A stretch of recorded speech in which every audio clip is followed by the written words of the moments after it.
On the very ground we walk are forces that cannot be explained by man nor science.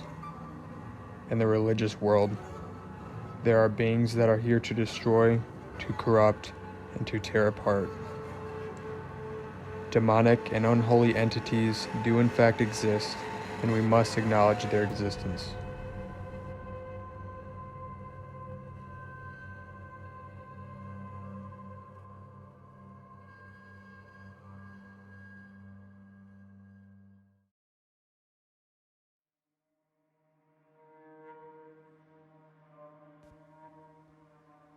Our story begins in the small town of Brookline, Connecticut. In July of 1980, 11-year-old David Glatzel was helping Arne Johnson with the newly purchased rental property.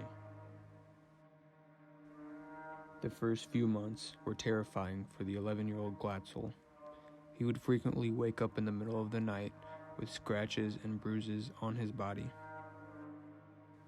David even claimed he saw the face of an old man with horns, painted ears, and jagged teeth. With the family already hearing growling and banging in the attic, they called for the help of Ed and Lorraine Warren.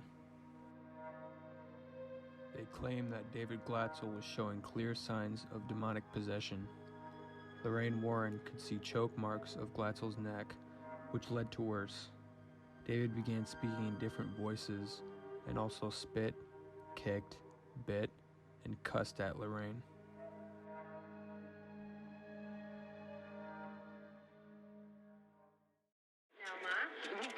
You nothing now. What do you think you've been doing all Name this of the time? Father and the Son and the Holy Spirit. Amen. You gotta hold him down. He told me to. Hold him on the ground, he said. David, Mommy's here. Mommy's here. Come on, wake up. Come on. Get up. Come on, let's go. Get out of this. Get out of my son. Get out of my son. Come on. Come on, son. Son, get up. Get away from my son. No! I'm your mother. David, wake up. The oil.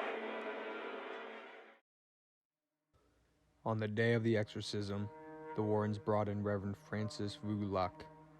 During the ceremony, Arne Johnson stepped up to the 42 entities and he yelled at them saying, "Come to me, leave my buddy alone, come to a real man."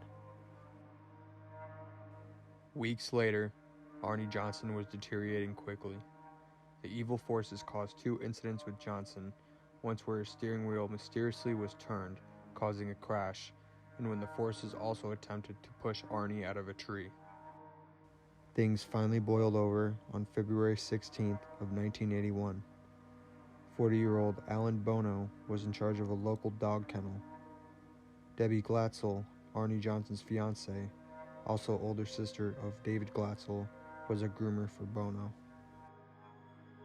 That afternoon, both Arne and Debbie, along with Bono, went out for lunch. They had been drinking, and a heated fight broke out between Johnson and Alan Bono after returning to the kennels. Johnson completely blacked out and stabbed Alan Bono over 20 times with a 5-inch pocket knife. Arne Johnson was growling like an animal during the murder. Several hours later, Bono died on scene, and Arne Johnson was arrested 2 miles from the kennels.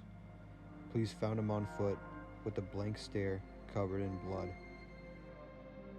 The trial began on October 28th of 1981 at the Connecticut Superior Court in Danbury. Arne Johnson's defense lawyer claimed that her client was not guilty based off the presence of demonic possession. With this being the first case in U.S. history using demonic possession as the defense, Johnson's attorney claimed that the courts have dealt with the existence of God. Now they're going to have to deal with the existence of the devil. The jury deliberated, and the defense was thrown out due to irrelative and unscientific information.